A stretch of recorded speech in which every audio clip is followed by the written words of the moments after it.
Welcome to The Complete Teacher, 101 meaningful, bite-sized professional development lessons, each coming with thought-provoking titles, relevant, inspiring quotes, helpful text with anecdotes, data, and wisdom, and action steps.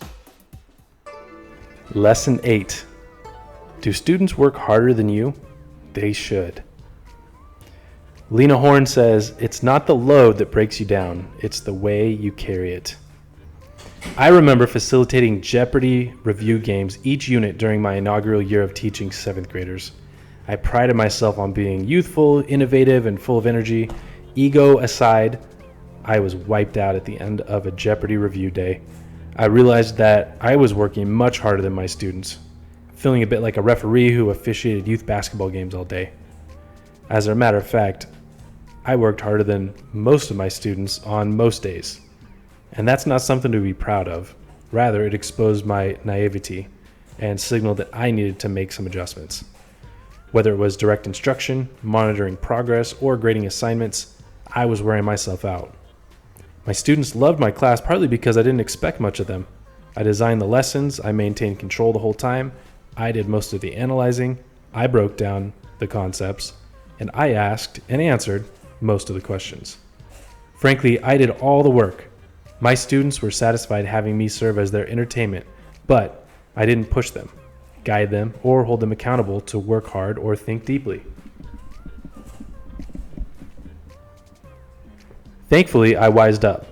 I found that students can love the classroom experience and work their tails off at the same time.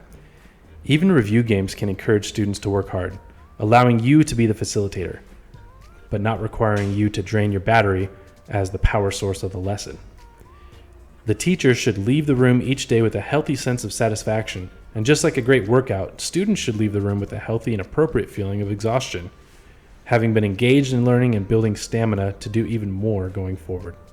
Some easy ways to do this include setting and maintaining positive behavior expectations, creating a classroom culture of loving the work, embracing struggle or failure as a natural part of growing and learning, using structured student interaction and flexible grouping effectively, authentically checking for understanding and letting these informal assessments determine lesson direction,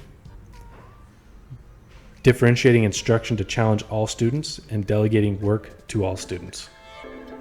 Action steps. If you are overly exhausted at the end of the day, determine whether it's related to how hard you work as compared to how hard your students work. If your students aren't working harder than you, they should be. Make necessary adjustments to lessons, directions, routines, or expectations to ensure this is the case.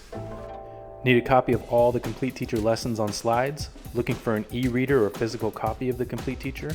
Want to browse thousands of other top-rated, engaging resources? Check out the links below.